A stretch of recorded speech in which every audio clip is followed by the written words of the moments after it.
వైద్యం గురించి ఆలోచిస్తే ఒక్క స్థాయిలో కాదు. ఇదివరకైతే ఆసుపత్రుల గురించి మాత్రమే ఆలోచించేది.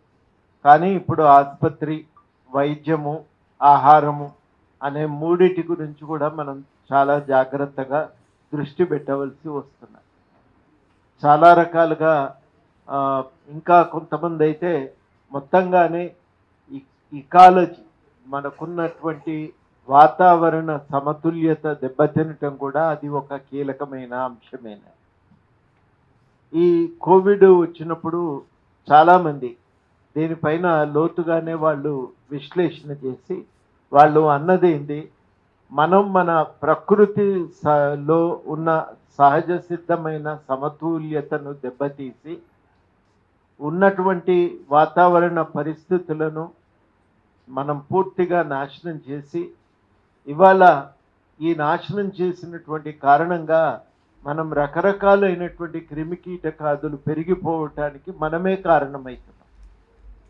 చాలాసార్లు హైదరాబాద్ గురించి చెప్తారు. హైదరాబాద్ మీద వాస్తవానికి కొన్ని ఇతర మన దగ్గర ఉన్నటువంటి సమాచారం ఆధారంగానే స్వీడన్ లాంటి దేశాల నుంచి వచ్చి హైదరాబాద్లో వాళ్ళు అధ్యయనం చేసి తేల్చి చెప్పిన విషయం ఏంటంటే, హైదరాబాద్లో ఏ ఆసుపత్రికి పోయినా, ఏ హోటల్కు పోయినా ఇన్ఫెక్షన్ గ్యారంటీగా సోకుతుంది. తప్పనిసరిగా ఇన్ఫెక్షన్ సోకుతుంది, అది అనివార్యము. అట్లాంటి పరిస్థితులు, నీళ్లు కూడా అట్లనే ఉన్నాయి, ఇక్కడ పరిస్థితులు అట్లా ఉన్నాయి. బాగా హైదరాబాదులో ఉన్న ప్రధానమైన సంక్షోభాల్లో అదొకటి. చాలా ఫార్మా క్యాపిటల్ అని మనం గర్వంగా చెప్పుకుంటాం, కానీ ఆ కంపెనీలు వదిలిపెట్టినటువంటి కలుషితమైన జలాలు ఆ భూమిని, వాతావరణాన్ని బాగా పాడు చేసినాయి. చాలామంది శాస్త్రవేత్తలు ఏమంటారంటే, హైదరాబాద్ మొత్తం ప్రజలకి 3 సార్లు ఇవ్వటానికి కావలసినన్ని యాంటీబయాటిక్స్ మందులు ఈ నీళ్ళల్లో కలిసిపోయినాయి. అంటే మనం ఎక్కడ తవ్వినా, ఎక్కడ నీళ్లు ముట్టుకున్నా, ఎక్కడ గాలి పీల్చినా ఈ రకమైనటువంటి మనకు ప్రభావం అనేది కనబడుతుంది. ఇప్పుడు ఏం చేసిండ్రు, కాలుష్యం తగ్గించటానికి అన్నింటినీ మేమే శుద్ధి చేస్తామని గవర్నమెంట్ బాధ్యత తీసుకున్నది. అట్లా శుద్ధి చేయటం కుదరది, అది కంపెనీ తన బాధ్యతగా తీసుకోవాలి. కానీ కంపెనీలు తీసుకోకుండా ఏం చేస్తున్నాయంటే, ఆ కంపెనీలు గవర్నమెంట్కి అప్పచెప్తే గవర్నమెంట్ వాటిని సరిగ్గా చేయలేక ఏం చేస్తున్నది, అన్నింటినీ మూసీలోకి వదిలిపెడుతుంది. మూసీలోకి వదిలిపెడితే ఆ మూసీ నీళ్లతో పండిన పంటలు, ఆ నీళ్లలో పెరిగిన చేపలు, అక్కడ గడ్డి తిని వచ్చినటువంటి పాలు, ఇవన్నీ మాంసం కానీ ఇవన్నీ మనం తింటున్నాం. దాని నుంచి మన శరీరానికి రకరకాలైనటువంటి రసాయనాలు మన శరీరంలోకి వచ్చి చేరిపోతుంది. ఇట్లాంటి ఆహారం మనం తినటం మొదలుపెట్టినాక, ఇక ఇట్లాంటి వాతావరణం పెరిగినాక ఇక కోవిడ్ లాంటి వైరస్లు రాకపోతే ఏమవుతాయి అనేది. అందుకని మొట్టమొదటగా మనం చేసుకోవలసింది మన వాతావరణాన్ని కాపాడుకోవటం, పరిశుభ్రతను కాపాడుకోవటం. అదేవిధంగా రెండవది చాలా కీలకము, కలుషితమైన ఆహారం లేకుండా చేయటం. ఇవాళ అమెరికాలో ఇది ఒక పెద్ద ఉద్యమంగానే చాలామంది చేస్తూ ఉన్నారు. మీరు చెప్పినట్టుగానే ఈ పాలు చాలామందికి, అక్కడ పిల్లలకి దగ్గు దమ్ము వస్తుంటాయి. చాలామందికి దగ్గు దమ్ముతో పాటు ఈ పాలు తాగితే పడదు, అజీర్తి వస్తుంది. ఇవి ఎందుకు ఇట్లా అవుతున్నాయి అని చాలామంది కనుక్కుంటే, ఆ పాలు ఉత్పత్తి పెంచడానికి వాళ్ళు ఇచ్చేటువంటి ఎంజైమ్స్ ఒక ఇంజెక్షన్ ఇస్తారు. ఆ ఇంజెక్షన్స్ వల్ల, అదేవిధంగా పాలల్లో కలిపేటువంటి రసాయనాల వల్ల పిల్లల ఆరోగ్యాలు దెబ్బతింటున్నాయి. ఇంకా ఈ పాలు తాగితే మన పిల్లలు ఎట్లా ఆరోగ్యంగా ఉంటారనే భయము అక్కడ. అందుకనే అమెరికాలో ప్రతి ఒక్కరు ఆర్గానికే కావాలి, అంటే ఈ మందులు లేనటువంటి వస్తువులు కావాలి. మీరు షాప్లో పోతే ఖచ్చితంగా రాసి ఉంటాయి, ఇది మందులతో పండించినవి వేరే ఉంటాయి షెల్ఫ్లో, మందులు లేకుండా పండించిన ఆర్గానిక్ వస్తువులు వేరే షెల్ఫ్లో పెడతారు. ఓ 10 రూపాయలు ఎక్కువైనా మంచిదే, కానీ మందులు లేనివి తెచ్చుకుందాం, పిల్లలు ఆరోగ్యంగా ఎదుగుతారని చెప్పి అట్లాంటి వాటిని తెచ్చుకుంటూ ఉంటారు. అంటే ఉత్పత్తిని పెంచాలి, లాభం సంపాదించాలి అని ఒక కార్పొరేట్ ప్రపంచంలోకి వ్యవసాయం అనేది వెళ్ళిపోయింది. మునుపు ఊళ్ళో కోడి పెంచుకుంటే 4 పిల్లలు ఎక్కువ పెట్టి కోళ్ళు పెరిగితే మార్కెట్కి పోయి అమ్ముకొని వచ్చుకునేది, మనం తెచ్చుకునేది. కానీ ఇప్పుడు అట్లా కాదు కదా, వాళ్ళు ఫారమ్స్లో పెంచుతున్నారు.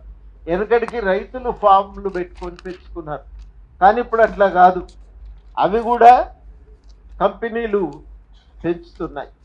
అవేవో కంపెనీలు వస్తాయి కదా, కోడి అమ్ముతలేడు, కంపెనీ పేరు పెట్టి కోడి అని అంటాడు, సుగుణా చికెన్ అంటాడు. సుగుణా చికెన్ అంటే వాళ్ళ కంపెనీలో తయారైనట్టే, మనం అది కొంటున్నట్టుగానే సుగుణా చికెన్ అంటాడు. అంటే ఇవన్నీ వచ్చిన తర్వాత ఏమవుతుందంటే ఉత్పత్తి పెరగాలి, లాభం ఎక్కువ రావాలంటే ఏం చేయాలి, కోడి 6 నెలలకు పెరిగేటువంటి దాన్ని 2 నెలలకే పెరిగితే బాగుండును అని. 2 నెలలకు పెరగటానికి కావలసిన ఇంజక్షన్లు మేతలు వేసినాక ఏమవుతుంది, అది ఉబ్బుతుంది. అది 2 నెలలకే పెద్దగా అవుతుంది.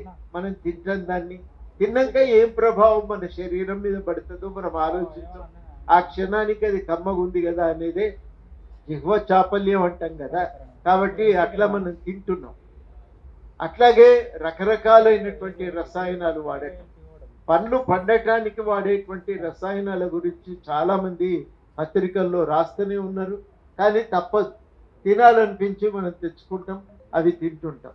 ఆ రసాయనాలు మన శరీరంలోకి ప్రవేశించి ఏం చేస్తున్నాయి అనేది ఒక కీలకమైన అంశం. అంటే ఎప్పుడైతే వ్యవసాయము కార్పొరేట్ చేతుల్లోకి పోయి లాభార్జన ప్రధానమైపోయి ఆ కంపెనీల జోక్యం పెరిగిన తర్వాత దాని స్వభావం అనేది మారిపోయింది. పాతకాలం మాదిరిగా ఇంట్లో మనం పండించుకున్నట్టు పండవు అవి. ఇవాళ రసాయనాలు వేసి ఎక్కువ పంట తెచ్చి ఎక్కువ దిగుబడితో ఎక్కువ లాభం సంపాదించటమే ప్రధానమైన అంశంగా ఉంటుంది. ఇందులో ఎప్పుడైతే కార్పొరేట్ కంపెనీలు ప్రవేశించినాయో అప్పుడు మనిషి ఆరోగ్యం కన్నా తమ లాభం అనేది చాలా ప్రధానమైపోయింది అని. WTO ఒప్పందం జరిగినప్పుడు ఈ చర్చలు చాలా విస్తృతంగా అప్పుడు నడిచినాయి మన దగ్గర. కాంట్రాక్ట్ వ్యవసాయం వస్తే వచ్చే ఈ నష్టాల గురించి చాలా చర్చ జరిగింది అప్పుడు.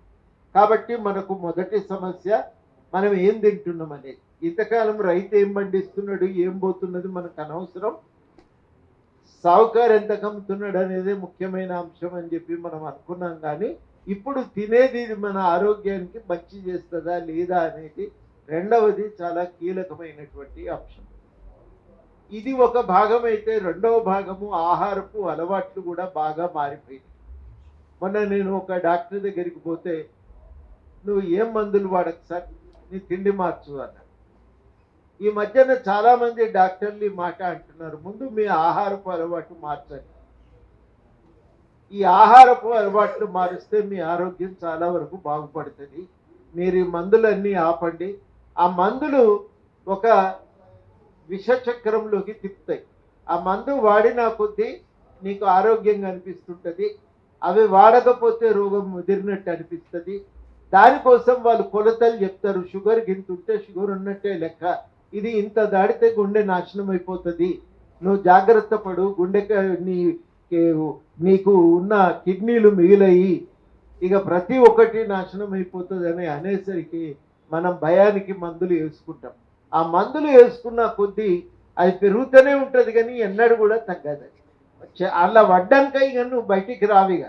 ఆ మందులు ఇవాళ 10 గ్రాములు వేసుకుంటే రేపు 20 గ్రాములు, 1000 గ్రాములు, 2000 గ్రాములు, ఆఖరికి ఇంజక్షన్ దాకా పోవాల్సిందే తప్ప మనకి ఇంకొక మార్గం అనేది లేదు.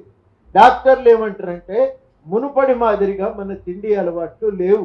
మునుపు పొద్దున్న లేస్తే అంబలు తాగినాం, గట్క తిన్నాం, పని చేసినాం, దానికి తగ్గట్టుగా పని చేసినాం, తిని జీర్ణించుకోవటం ఆ రోజుల్లో మనకున్నది. ఇవాళ మనకు ఇంట్లోకెళ్ళి బయటికి అడుగు పెడితే బండి ఎక్కుతున్నాం, బండి దిగితే మళ్ళీ నడిచే పనే లేదు, కూర్చుంటాం. నేను అప్పుడప్పుడు కౌన్సిల్ మీటింగ్కు పోతుంటా కదా, పోయినప్పుడు చూస్తా, ఆడ పోతే ఏముంటే తింటాం, ఆడ కూర్చుంటాం, మళ్ళీ తింటాం, మళ్ళీ కూర్చుంటాం, మళ్ళీ తింటాం, మళ్ళీ కూర్చుంటాం. ఆడ పొద్దున్న నుంచి రాత్రి దాకా కూర్చుంటే 4 రోజుల కన్నా 1 కిలో పెరిగిపోతూనే ఉన్నాం, పుట్టిగానే పెరిగిపోతున్నాం. ఇవి పెరిగిపోయినాక ఇక శరీర తత్వం మారినాక ఏం రోగాలు రావు, అన్ని రోగాలు మనకు వస్తూనే ఉంటాయి. కాబట్టి మన ఆహారపు అలవాట్లు కూడా మనవి చాలా మారిపోయినాయి. కాలం మారిన కొద్దీ 2 రూపాయల కిలో వచ్చిన కొద్దీ మన ఆహారపు అలవాట్లు కూడా చాలా మారిపోయి ఇవాళ మనము దానివల్ల కూడా మనం ఇబ్బందుల పాలవుతున్నాం. ఇన్ని అయినాయి, రోగం వచ్చింది, మరి ఎట్లా అంటే మామూలుగా ఇదివరకైతే మామూలుగా ఇంటి దగ్గర ఒక చిన్న క్లినిక్ ఉంటే క్లినిక్ పోయేది, ఆ డాక్టర్ చేయి పట్టుకొని చూసి అవసరమైతే స్టెథోస్కోప్తో పరీక్ష చేస్తే మందులు ఇచ్చేది. ఇవాళ ఇస్తున్నారా? రక్త పరీక్షలు చేయకుండా ఎవరు మందులు ఇయ్యరు. అంటే ఉట్టిగా మనం డాక్టర్ దగ్గరికి పోయి వస్తే చెయ్యి పట్టుకొని మందులు రాసినా కానీ 1000 రూపాయలకు తక్కువ కాకుండా అయిపోతుంది. కానీ ఇవన్నీ చూసి రకరకాలుగా మంచి వైద్యం అందించడం ఒక బాధ్యత. అందించగలిగితే కూడా ఓట్లు వస్తాయని గుర్తు ఢిల్లీ ప్రభుత్వం ఎప్పుడైతే చూపించిన తర్వాత అన్ని ప్రభుత్వాలు కూడా ఇప్పుడు దవాఖానాలు పెడుతున్నాయి. మా ఇంటికి 100 మీటర్ల దూరంలో దవాఖానా ఉంటుంది. మా ఇంటి చుట్టుపక్కల పనిచేసే ప్రతి ఒక్కరికి చెప్తా, బయటకు ఎందుకు పోతావమ్మా, కదా డాక్టర్ అమ్మ తెలిసినామనే నా పేరు చెప్పు, మంచిగా వైద్యం చేస్తుంది, నువ్వు పోయి మందులు తెచ్చుకోపో అంటే ఆడికి బోరు. మనకు ఒక అనుమానం ఏంటంటే గవర్నమెంట్ దవాఖానాలో డాక్టరు వైద్యం చేయడు, అది నిర్ణయానికి వచ్చినాం. కాబట్టి ఏం చేస్తామంటే ప్రైవేట్లో పోయి 500 ఇస్తేనే, ఒక సూది మందు పడితేనే మనకు వైద్యమైనట్టుగా మనకు ఒక నమ్మకం. ఆ సూది మందు పడాలి, ప్రైవేట్లో 500 ఉడవాలి, 1000 రూపాయలు పెట్టి మందులు తెచ్చుకోవాలి. పెద్ద రోగము డాక్టర్ చేయబట్టి మందులు తెచ్చుకోబట్టి నాకు నయమైంది. పక్కనే డాక్టర్ ఉంటాడు, ఫ్రీగా మందులు ఇస్తాడు, కానీ మనకు నమ్మకాలు లేవు. మనము చేయవలసిన పని ఏంటంటే గవర్నమెంట్ ఆసుపత్రిలో వైద్యము ఇంకా నయంగా అవుతుంది. చాలాసార్లు గవర్నమెంట్ స్కూల్కే పోతే చదువు ఎందుకు మంచిగా వస్తుంది, గవర్నమెంట్ దవాఖానకు పోతే వైద్యం ఎందుకు మంచిగా ఉంటుంది అంటే ఒక తేడా ఏముంటుందంటే, మనకు గవర్నమెంట్ దవాఖానకు పోతే వాళ్ళకేం లాభం లేదు కదా. కాబట్టి ఏం చేస్తారంటే ఏది అవసరమో దానికే రాసిస్తారు, ఇంతకంటే ఎక్కువ వద్దు సార్, నువ్వు అవసరం లేదు ఈ మందు నీకు అని చెప్తారు. ఇది మనకు ఇవాళ కావలసినటువంటి పని. ఇది మన దగ్గర ఉన్న వైద్య వ్యవస్థ. సార్ బాగా చెప్తాడు, నేను ఏమన్నా తప్పు చెప్తే కూడా కరెక్ట్గా చేస్తాడు. బ్రిటిష్ వాళ్ళ దగ్గరికి వెళ్ళి మనం తెచ్చుకున్నాం. ఈ సిస్టంలో ఏంటంటే రోగం వస్తే వైద్యం చేయడానికి కింద ప్రాథమిక దవాఖానా, దానిపైన మధ్యస్థ స్థాయిలో దానికి ఒక మనకు తాలూకా స్థాయిలో ఉన్న 100 బెడ్ల దవాఖానాలు, లేకపోతే ఏరియా ఆసుపత్రులు. ఈ ఏరియా ఆసుపత్రుల పైన ఇంకా డిస్ట్రిక్ట్ లెవెల్లో పెద్ద దవాఖానాలు. ఇవి మన దగ్గర ఉన్న సిస్టమ్. ఈ సిస్టంలో కింద ఉన్న దవాఖాన ఏం చేయాలంటే రోగానికి మందులు వేసుడు కాదు, రోగం రాకుండానే చేయాలి, అది వాళ్ళ పని. ఈ 2 పనులు చేయాలి. అంటే ఏం చేయాలి, దోమలు బాగా అయినాయి, వర్షాలు వచ్చినాయి, ఆ దోమలే గనక మనం రాకుండా చేయగలిగితే డెంగ్యూకు రోగం రాకుండా ఉంటుంది, డెంగ్యూ రోగం రాకుండా ఉంటుంది. ఒకవేళ వచ్చిందనుకో అప్పుడు మందు వేసుకోవాలి. ఇది మన దగ్గర ఉన్నటువంటి సిస్టమ్. కానీ మునుపటి మాదిరిగా రోగం రాకుండా ఆపేటువంటి పద్ధతులు లేవు. ఇదివరకు రోగం రాకుండా ఆపుడంటే ఈ పురుగు పూసి రాకుండా మనం నివారించే ప్రయత్నం చేసేది. ఇప్పుడు అట్లా కాదు, మనం తినే తిండి కాడి నుంచి అన్ని జాగ్రత్తలు తీసుకోవాలని చెప్పి అనుకుంటున్నాం కదా. కాబట్టి అవన్నీ జాగ్రత్తలు కూడా మనం తీసుకోవాల్సినటువంటి అవసరం ఉంది. వాటితో పాటు ఇవాళ ఎప్పుడైతే సరళీకరణ వచ్చి వైద్యం మీద గవర్నమెంట్ ప్రాథమిక ఆసుపత్రిలో రోగం వస్తే మందేసే బాధ్యత తప్ప మిగిలింది గవర్నమెంట్ జిమ్మెదారి కాదు, అవన్నీ కూడా ప్రైవేట్లనే నడుపుతామని నిర్ణయించుకున్నదో అప్పటి నుంచి గవర్నమెంట్ ఆసుపత్రులు నాశనం అయిపోయింది. ఒకప్పుడు అందరం కూడా ఉస్మానియాకే పోయినాం. మా పెద్దనాయనకు ఆరోగ్యం బాగాలేకపోతే ఊరి నుంచి వచ్చిండు, నా దగ్గరనే ఉండే. నేను ఆయనకు ఉస్మానియా ఆసుపత్రిలో అడ్మిషన్ ఇప్పించడానికి 15 రోజులు తిరిగాను. డాక్టర్ల చుట్టూ తిరిగి బతిన్లాడి ఒక పేయింగ్ రూమ్ ఇప్పి సార్ మా పెద్దనాయనకు అని చెప్పి మొత్తం మీద తిరగంగా నన్ను చూసి దయదర్చి ఆయన రూమ్ ఇస్తే నేను ఆడ వైద్యం చేయించుకున్నాను. అక్కడ వైద్యం చేయించుకుంటేనే మంచిగా అవుతుంది అనేటువంటిది నమ్మకం. గాంధీలో ఉస్మానియాకు పోతే నయమవుతుంది అనేటువంటిది నమ్మకం. అప్పుడు మనకు రాజగోపాలం గారని ఉస్మానియా గాంధీ హాస్పిటల్కు సూపరింటెండెంట్ ఉండే. ఆ రాజగోపాలన్ సారు ఆయన ఆపరేషన్ చేస్తే గుండె రోగం పోతుంది నమ్మకం ఉండే. అంటే అటువంటి మనిషి సూపరింటెండెంట్గా ఉండే గాంధీ ఆసుపత్రికి గుండె వ్యాధులకు నిపుణుడు. నీకే ప్రైవేట్ ఆసుపత్రులు లేవు అప్పుడు హైదరాబాద్. నాకు తెలిసి 1-2 నర్సింగ్ హోమ్లు ఉండే. ఏమన్నా చిన్న చిన్న రోగాలకు ఉస్మానియాలో గాంధీలో మెడికల్లో అడ్మిషన్ కష్టమవుతుందనుకున్న వాళ్ళు ఆడికి పోయేది, కానీ ఎవరు కూడా బయటికి పోకపోయేది. 90 తర్వాత వాళ్ళు ఏమన్నారంటే ఉస్మానియాను కూడా నీ పైసలు నువ్వే సంపాదించుకో, గాంధీ దవాఖాన తన పైసలు తానే సంపాదించుకోవాలి అని మొదలుపెట్టింది. ఏడికేళ్ళు సంపాదించాలి అంటే బంధువులు రాస్తే పైసలు ఇవ్వాలి, మనం డాక్టర్కు ఫీజు కట్టాలి. ఇవన్నీ చేయమంటే ఒక్క గాంధీ దవాఖాన ఉస్మానియాను ఆ రకంగా నడపటం సాధ్యమవుతుందా? అయ్యే పని కాదు. కాబట్టి పక్కనెంబడి ప్రైవేట్ ఆసుపత్రులు పెద్ద ఎత్తున పుట్టగొడుగుల్లాగా పుట్టుకొచ్చినాయి. మరి ప్రైవేట్ ఆసుపత్రి అన్నాక పెద్ద మిషనరీ పెట్టకపోతే ఎవడొస్తాడు? అది కూడా అడ్వర్టైజ్మెంటే కదా. నువ్వు రోడ్డు మీద పోతుంటే మెట్రో రైలు పిల్లర్లు ఎంబడి అన్నీ ఉంటాయి. మా దగ్గరికి వస్తే మీ గుండె పదిలము అని అడ్వర్టైజ్మెంట్ చేస్తారు. మా దగ్గరికి రాగానే నీ గుండె పదిలము, నీ గుండెను అన్ని కోణాల నుంచి చెయ్యి పెట్టి తాగకుండా పరీక్ష చేయటానికి మిషన్లన్నీ మా దగ్గర ఉన్నాయి అని. మరి ఆ మిషన్లన్నీ కొన్నాక పక్కున్న ఆయన అంతకంటే పెద్దది నేను కొన్నా అని ఆయన అడ్వర్టైజ్మెంట్ చేయాలి. ఖర్చులు ఎంత పెరగాలి? అవసరమా లేదా కాసేపు పక్కన పెట్టు, కానీ ఖర్చులు ఎంత పెరగాలి? పెరిగేసరికి ఏమవుతుందంటే పెట్టుబడి పెరుగుతున్నది. పెరిగినా కొద్ది ఏమవుతుంది, తట్టుకోలేకపోతున్నారు. దానికి తగ్గట్టుగా రావాలంటే వసూళ్లు చేయాలి, పరీక్షలు రాయాలి. ఇవన్నింటి నడుమకెళ్ళి బయటపడాలంటే ఇంకొక మార్గం ఏముందంటే, ఇంతకుముందు గోవర్ధన్ చెప్పినట్టు ప్రైవేటు కంపెనీలకు అమ్మేయాలి. ఇలా హైదరాబాద్లో ఉన్న ఏ కంపెనీ కూడా హైదరాబాద్ ఆ డాక్టర్లు నడుపుతున్న కంపెనీలు కావు. నాకు తెలిసి ఒక యశోద తప్ప అన్ని కంపెనీలు కూడా ఇంటర్నేషనల్ సంస్థలు కొనుక్కున్నాయి. వాటి అంటే పెట్టుబడి వాళ్ళ చేతుల్లో ఉంది. వెంచర్ క్యాపిటలిస్టులు అని ఉంటారు. వాళ్ళు పైసలు పోగేసి అవి కావలసినోనికి మన దగ్గర కదా నువ్వు 100 రూపాయలు ఇస్తాడు, సాయంత్రం కల్లా నువ్వు 70 రూపాయలు తీసుకొని సాయంత్రం కల్లా 100 రూపాయలు కట్టాలి. అవి అట్లాంటి కంపెనీలు. ఆ కంపెనీలు ఇంట్లో పెట్టుబడి పెట్టినాయి. ఎందుకంటే ఈ మిషన్లు కొనాలి, ఇవన్నీ అందరితో అయ్యే పరీక్ష కాదు.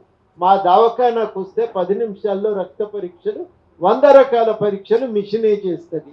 ఇవన్నీ పోటీలో వచ్చిన తర్వాత అప్పుడు ప్రభుత్వ ఆసుపత్రులు పేలవంగా మా కళ్ళ ముందు జరిగిన పరిణామం ఇది.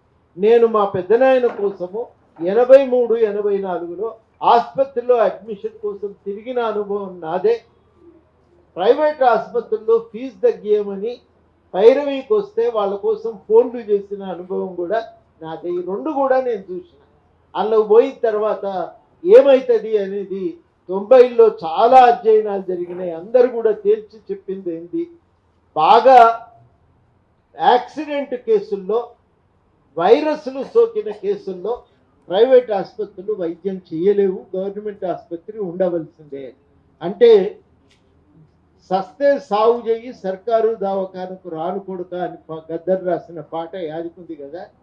కానీ ఆ పాట పోయి మళ్ళీ సర్కారు దవాఖాన కాపాడుకోవాలనే దాకా మన ఆలోచనలు అనేవి మారిపోయినాయి. ఆ సర్కారు దవాఖాన మంచిగా చేయాలని నిర్ణయించుకున్నాక, ఆ సర్కారు దవాఖానాన్ని కాపాడుకోవాలని నిర్ణయించుకున్నాక ఒక్కరోజుతో జరిగిన మార్పు కాదు. అనంగా ఢిల్లీలో గవర్నమెంట్ విద్య మీద 25%, వైద్యం మీద 15% వాళ్ళు పైసలు ఖర్చు పెట్టి వాళ్ళు 3 సార్లు గెలిచినాక అప్పుడు అందరికీ కనువిప్పు అయింది. ఈ చేస్తే కూడా ఓట్లు వస్తాయనే నమ్మకం కుదిరి అప్పుడు వైద్యశాలల మీద ఖర్చు పెట్టడం, విద్య మీద ఖర్చు పెట్టడం అనేది ప్రారంభమైంది. అంటే ఇటు తిరిగి మళ్ళా తొవ్వ మార్చి రివర్స్ గేర్ల మళ్ళీ వెనుకకు రావడానికి ఎంత సమయం పట్టింది? 96కి వెళ్ళి మొదలు పెడితే 2024 అంటే దాదాపు మనకు 35 సంవత్సరాలు పట్టింది. ఈ 35 సంవత్సరాల్లో ప్రభుత్వ వైద్యం అనేది కుప్పగూలిపోయింది. ఇవాళ మెల్లమెల్లగా బస్తీ దవాఖానాలు వస్తున్నాయి, ఉస్మానియా గాంధీ పెట్టుబడులు పెరుగుతున్నాయి, ఆ స్థాయి దవాఖానాల సంఖ్య పెరుగుతున్నది. ఇవన్నీ కూడా ఒక మార్పు మన కళ్ళ ముందే ఒకటి ప్రారంభమైంది. మనకి ఇవాళ చేయవలసింది ఏంటంటే ఆడికి పోతే వైద్యం అవుతుంది అనేటువంటి నమ్మకం. వాడ సమస్య ఏంది? ఆడ సమస్య ఏంటంటే నిమ్స్ దవాఖానకు 3000 మంది రోజు పోతే ఏం చేస్తారు?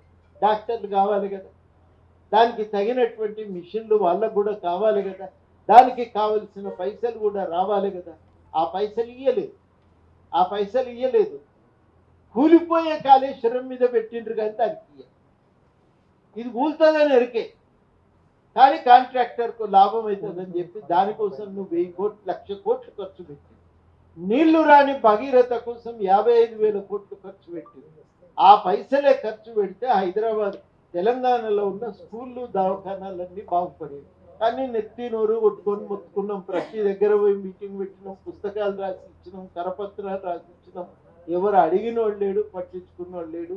ఇవాళ మెల్లమెల్లగా మనకు అర్థమవుతుంది. ఆడికి పోయి ఆ బిల్లు కట్టినాక చూసేసరికి గుండెకు సగం అందదు వచ్చేటోళ్ళు, వైద్యం అందక సచ్చేటోళ్ళు కొందరైతే, బిల్లు చూసి వచ్చేటోళ్ళు కొందరు. మొత్తానికైతే సావే కానీ ఇంకొకటి అయితే లేదు. బతికొచ్చినోడు అప్పుల పాలైపోయి అవి ఎట్లా కట్టాలని వానికి అదో పరేషాన్. ఎటు తిరిగి రోగమే కానీ నయం అయ్యి వచ్చేదైతే లేదు అనేది అర్థమైనాక ఇప్పుడు మనం అంటున్నాం ఏం చేద్దాం అనేది ఇప్పుడు మనకు ఇవాళ ఆలోచన ప్రతి ఒక్కరికి పడ్డది. మంచి పని ఏం జరిగిందంటే PYL POW ఈ విషయం సీరియస్గా తీసుకొని అధ్యయనం చేసి చర్చ చేస్తున్నారు. ఇది వారికి చేసే ఒక సూచన ఏంటంటే సరళీకరణ మొదలైన కాడి నుంచి అధ్యయనాలు జరిగాయి. ఈ అధ్యయనాలన్నింటినీ మీరు దృష్టిలో పెట్టుకొని మీరు దీనిపైన ఉన్నటువంటి వాటిని మెల్లమెల్లగా తెలుగులో పుస్తకాలుగా తేగలిగితే ఈ చర్చకు ఇంకా ఉపయోగకరంగా ఉంటుంది అని ప్రతి డాక్టర్ చెప్తున్నాడు. నిజంగా నాకు ఒక డాక్టరు హాస్పిటల్ పేరు ఎందుకు కానీ నేను మళ్ళా పోయినా, నాకు కూడా షుగర్ ఉన్నది, ఈ టాబ్లెట్లు వాడి నాకు కూడా తంగ అయిపోయి నేను ఏం చేయాలి అని అడగడానికి పోతే ఆ డాక్టర్ ఏమన్నా అంటే ఇవన్నీ ముందు బయట వారి తిండి మార్చుకోమని చెప్తుంది. ఆయన 30 ఏళ్ళు గుండెలు కోసి ఏమంటుండంటే నేను చేసేది కరెక్ట్ కాదు, ఇట్లా చేసేది లేకుంటే అనే మాట ఇవాళ ఆయన కూడా చెప్తున్నారు. అంటే డాక్టర్ల ఆలోచన మారుతుంది, మన ఆలోచన మారుతున్నది. ఒక కొత్త చర్చ జరగవలసిన అవసరం ఉంది. ఇవాళ మనం ఏం అడగాలి? నంబర్ 1 ఏం అడగాలంటే ప్రభుత్వము విద్య మీద వైద్యం మీద ఖర్చు పెంచాలి. ఇది మన అందరం కూడా ఆలోచించాలి. విద్యకు అందరం కూడా ఒక నిర్ణయానికి ఏమొచ్చినామంటే 15% చేయాలి. ఒక రోజుతో అవుతుందని కాదు, కానీ అడుగుతుంటే కనీసం ఇవాళ కాకపోతే రేపో ఎల్లుండో 15% చేస్తాం. మరి విపరీతంగా అప్పులు చేసింది. ఇవాళనేమో రాష్ట్రము ఇబ్బందుల పాలైపోతున్నది. ఈ అప్పులకు మిత్తి కట్టడానికే వచ్చిన నెల ఆదాయంలో సగం ఆదాయం మిత్తికే పోతున్నాయి. సగం ఆదాయం మిత్తికి పోతే ఆ పైసలే మిగిలితే ఇవన్నీ అయ్యేటివి. వాస్తవానికి ఈ సగం ఆదాయం అంతా కూడా మిత్తికి పోయేసరికి రాష్ట్రానికి ఉండే ఇబ్బంది రాష్ట్రానికి.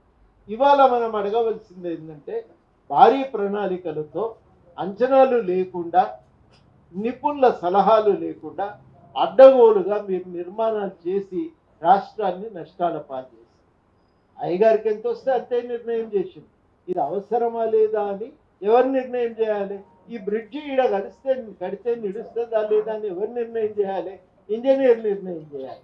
ఇంజనీర్ను పక్కన పెట్టి నువ్వే నిర్ణయం చేస్తే ఏమైంది? అది కూలి. ఇవాళ ఏమంటుండ్రే ఒక్క పిల్లర్ కూలిందే తీసి పారేస్తే కాదా? ఈ బిల్డింగ్లో పిల్లర్ కూలిన ఇంకా బిల్డింగ్ ఉంటుందా? అది ఈ మాత్రం కూడా మనకి ఆలోచన రాదు అని వాళ్ళు ఇష్టానుసారంగా ఒక ప్రచారం చేయటం, ఇవన్నీ కూడా మనం చూస్తున్నాం. అందుకని చాలా కీలకంగా ఏంటంటే ప్రభుత్వ పైసలు జాగ్రత్తగా ఖర్చు చేయాలి. మనకు ఇవాళ విపరీతమైన ఆర్థిక భారంగా మారుతున్నాయి కాబట్టి విద్య మీద వైద్యం మీద ఖర్చు పెంచాలి. ఇది మనం మొట్టమొదట అడగవలసిన అవసరం ఉంది.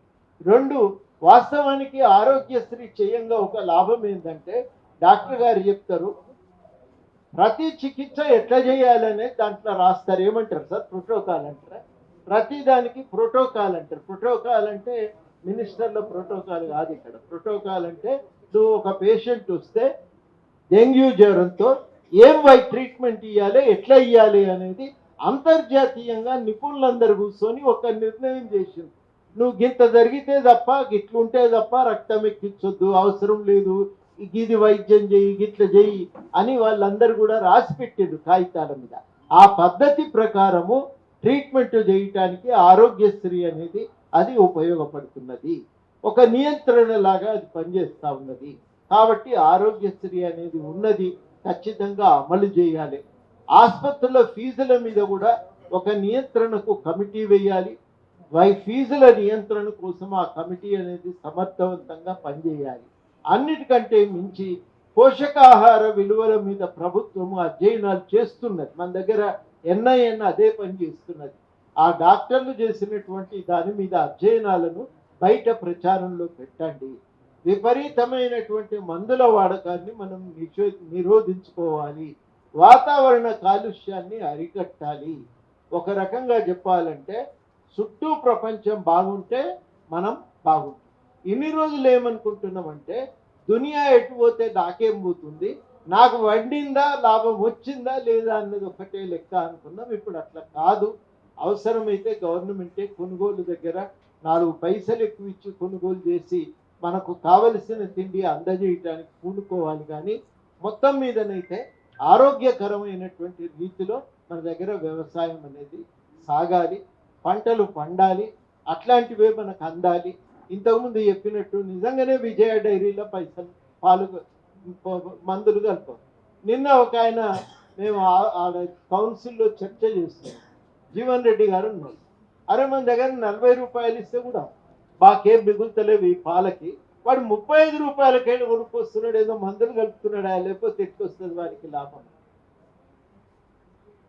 ఏదో కలుపుతున్నాడు, తెచ్చి మొత్తానికైతే మన దగ్గర అమ్ముతున్నాడు. చంద్రబాబు నాయుడు గారు ఉన్నప్పుడు ఏంటంటే ఈ పాలమ్మే పని మాకెందుకు అని. వాస్తవానికి చాలా కీలకం. అప్పుడు తెలంగాణ ఉద్యమం అప్పుడు ఏం చెప్పినామంటే ఆంధ్రాలో ఉన్న ధనిక రైతుకు పాల వ్యాపారం చేసుకోవాల్సి వచ్చినప్పుడు ప్రభుత్వం పాల్గొన్నది. ఆయన బలిసి పెట్టుబడి సంపాదించుకున్నాక నేనే వ్యాపారం చేసుకుంటే నీ దుకాణం బంద్ చేయని గవర్నమెంట్ మీద ఒత్తిడి పెట్టి, ఇవాళ చిన్న వ్యాపారికి ఈ కంపెనీ మిగిలితే అది వ్యాపారం చేస్తే మనకు లాభం ఉంటుంది, కంపెనీకి లాభం అవుతుంది, మనకు మంచి పాలు దొరుకుతాయి. కాబట్టి విజయ డైరీ బాగుపడాలి అనేది ఇలా మన అందరి డిమాండ్గా కూడా మన దగ్గర మనం బలంగా ముందుకు తీసుకొని రావాల్సిన అవసరం ఉంది. పబ్లిక్ రంగ సంస్థలు ఎందుకు అవసరం అంటే ఇప్పుడు అర్థమవుతున్నది మనకు ఒకటొకటి. గవర్నమెంట్ స్కూలే ఉంటే లాభం ఏంటి అంటే, గవర్నమెంట్ స్కూల్లో ఉట్టి మార్కుల కోసమే చదువు చెప్పడు. పిల్లగాడు ఆరోగ్యంగా ఎదగటానికి ఏమేమి అవసరమో అవన్నీ చెప్తాడు. గవర్నమెంట్ దవాఖాన ఉంటే లాభం ఏంటంటే మందుల కోసం కాకుండా, పైసల కోసం కాకుండా, పేషెంట్కి ఏది అవసరమో, ప్రజలకు ఏది ఉపయోగమో అదే జరుగుతుంది. అందుకని అట్లాంటి దవాఖాన ఉండటం అనేది చాలా చాలా అవసరం. ఇవన్నీ కూడా మనం ఇవాళ ఆలోచించాలి, ప్రచారం చేయాలి. ఇవన్నీ కూడా మనం బాధ్యత సగం మన మీద కూడా ఉన్నాయి. నేను చాలా మందికి చెప్తాను, గోవాయగా నిమ్స్కు నేను ఎవరితో మాట్లాడతా కానీ అని అంటే వినరు. గాంధీ దవాఖాన పోనాయన నేను డాక్టర్కి అవసరమైతే నేను వచ్చి చెప్తా అంటే కూడా నమ్మరు. అది ఏదన్నా ప్రైవేట్లో పోవాలి చెప్తారు చాలామంది. బలవంతంగా తీసుకుపోయి జాయిన్ చేయిస్తే మా మిత్రుడు ఒక ఆయన చెప్తున్నాడు, సాయంత్రం కల్లా అందులోకి వెళ్ళిపోయి ఇంకో ప్రైవేట్ దవాఖానాలు చేరండి సార్, ఏం చేస్తామో. మనకు నమ్మకం తగ్గుతున్నది. మనం పోవాలి. ప్రతి పొసంటోని ఎంట పెట్టుకొని పోయి గట్టిగా అడిగితే వైద్యం చేయడా, చేస్తారు కదా, ఎట్లాగూ చేస్తారు. కాబట్టి ఇవన్నీ కూడా మనం ఆలోచించుకొని మనం సంఘాలుగానైనా అవసరమైతే ఆసుపత్రులకు వెళ్ళి మనం అడగాలి. ఇప్పుడు 3000 మంది పేషెంట్లు వస్తే ఉన్న డాక్టర్లు 500 మంది ఉంటే ఏం వైద్యం చేస్తారు? మనకు కావాల్సింది ఏంటంటే ఆ డాక్టర్లు వైద్యం చేయాలంటే డాక్టర్ల సంఖ్య పెరగాలి, ఆడ చూసేటోళ్ళ సంఖ్య పెరగాలి, చూడటానికి పరికరాలు కూడా పెరగాలి. ఇస్రాయల్ అంటాం కదా, అవన్నీ పెరగాలి. అది మనం ఇవాళ అడగవలసినటువంటి అవసరం ఉంది. ఆ పని కూడా మనం ఇవాళ సీరియస్గా చెయ్యాలి. ఆ ఉస్మానియా కూడా మేము పోయి చూసినాం. రోజు వచ్చే డాక్టర్లు ఒత్తిడికి తట్టుకొని వాళ్ళు ఎట్లా వైద్యం చేస్తున్నారని మాకే కళ్ళు తిరిగిపోయింది. కోవిడ్ అప్పుడు మేము ఆల్ పార్టీ డెలిగేషన్ అన్ని దవాఖానాలు తిరిగితే మాకు అర్థమైంది ఏంటంటే గవర్నమెంట్ ఆసుపత్రులు చేయబట్టి కోవిడ్ నుంచి మనం తట్టుకొని బతికినాం. ఎవరు ప్రైవేటుకు పోయినరో కోట్ల రూపాయలు ఖర్చు పెట్టుకొని నాశనం అయిపోయి, ప్రైవేట్ గవర్నమెంట్కు పోయిన దగ్గర తట్టుకోగలిగింది. మేము చాలామంది డాక్టర్లను ఛాలెంజ్ చేసినాం, వైద్యం మీరు చేస్తారా? ఛాలెంజ్ చేస్తున్నాం సార్, మీరు బతకకపోతే నన్ను అడుగుండ్రి అని వాళ్ళు చెప్పారు. అంటే ఇట్లా మనకు డాక్టర్లు సౌకర్యం ఉంది, అనుభవం ఉంది, చదువు ఉన్నది. అట్లాంటి వాళ్ళను మనం ఎందుకు నమ్మకుండా దూరం ఉండవలసిన అవసరం లేదు. సౌకర్యాలు లేక ఇబ్బంది అయింది. ఆ సౌకర్యాలు పెంచమని మనం గట్టిగా అడగవలసినటువంటి అవసరం ఉంది. ప్రైవేటు ఆసుపత్రుల కట్టడికి ఒక మార్గము ఫీజు నియంత్రణ కావాలి ఆసుపత్రుల మీద. రెండవ మార్గం చాలా కీలకమైనటువంటిది, గవర్నమెంట్ ఆసుపత్రులు బలపడాలి. అన్నిటికంటే ముఖ్యం ముందు మనకు నమ్మకం పెరగాలి. మనకు నమ్మకం పెరగాలి. ఎన్ని చేస్తే ఏం లాభం ఉన్నది? నమ్మకం లేకపోతే గద్దరు పాటలు జరిగినట్టు రాసినట్టు సస్తే నాకు సాగు చేయనంటే ఏం లాభం లేదు. కానీ సర్కారు దవాఖానకు రాను అనుకుంటే కష్టం. అట్లా కాదు. ఆ రోజు రాసిన పరిస్థితి వేరు. సౌకర్యాలు పెరగాలని రాసింది గద్దరు, దాన్ని నాశనం చేయాలని రాయలే. సౌకర్యాలు పెరగాలనే ఆలోచనతో, అవి పాడైపోతున్నాయనే ఉద్దేశంతో రాసినటువంటి పాట. కానీ ఇవన్నీ మనము ఆలోచన చేసి ఒకటొకటి మనం మంచిగా చేసుకోకపోతే మనకు కష్టమవుతుంది. ఇది సమగ్ర దృష్టితో ఆలోచించవలసిన విషయం. ఈయన మామూలు డాక్టర్ కాదు, నా పక్కే అడుగుతున్నాయి. నేను ఏడవైన పైసలు కోట్లు వస్తుండే, కానీ గవర్నమెంట్లనే నిలబడి ఒక పైసా తినకుండా నిజాయితీతో పనిచేసిండు. కాబట్టి ఇట్లాంటి డాక్టర్లు ఉండబట్టి ఇవాళ గవర్నమెంట్ వైద్య వ్యవస్థ బతికింది. కానీ వాళ్లకు నమ్మకం ఉన్నది, మేము చేయగలుగుతామని. మనకు నమ్మకం లేదు, అది సమస్య అవుతున్నది. కాబట్టి ఇవన్నింటి మీద సమగ్రమైన చర్చ, సమగ్రమైనటువంటి ఒక ఉద్యమం.